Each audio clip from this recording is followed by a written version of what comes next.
Funding मामले में अलगाववादी नेता शब्बीर शाह की ओर से दायर जमानत याचिका पर आज सुप्रीम कोर्ट में सुनवाई है। पिछली सुनवाई के दौरान शब्बीर अहमद शाह की ओर से पेश वकील ने कोर्ट से अंतरिम जमानत की गुहार लगाई थी, लेकिन कोर्ट ने इंकार कर दिया था। दिल्ली हाई कोर्ट से याचिका खारिज होने के बाद शब्बीर अहमद शाह ने सुप्रीम कोर्ट का दरवाजा खटखटाया है। शब्बीर शाह के खिलाफ कुल 24 मामले दर्ज हैं। शब्बीर शाह को एनआईए ने 2019 में गिरफ्तार किया था।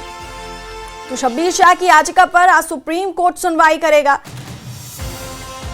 और दिल्ली हाई कोर्ट से याचिका खारिज होने पर सुप्रीम कोर्ट में याचिका दायर की गई थी, जिस पर आज सुप्रीम कोर्ट सुनवाई करेगा। आतंकी फंडिंग मामले में अलगाववादी नेता शब्बीर शाह की ओर से दायर जमानत पर आज सुनवाई होगी। पिछली सुनवाई के दौरान शब्बीर अहमद शाह की ओर से पेश वकील ने कोर्ट से अंतरिम जमानत की गुहार लगाई थी, लेकिन कोर्ट ने इंकार कर दिया था। दिल्ली हाई कोर्ट से याचिका खारिज होने के बाद शब्बीर अहमद शाह ने सुप्रीम कोर्ट का दरवाजा खटखटाया है। शब्बीर शाह के खिलाफ कुल 24 मामले दर्ज हैं। शब्बीर शाह को आपको बता दें कि एनआईए ने 2019 में गिरफ्तार किया था।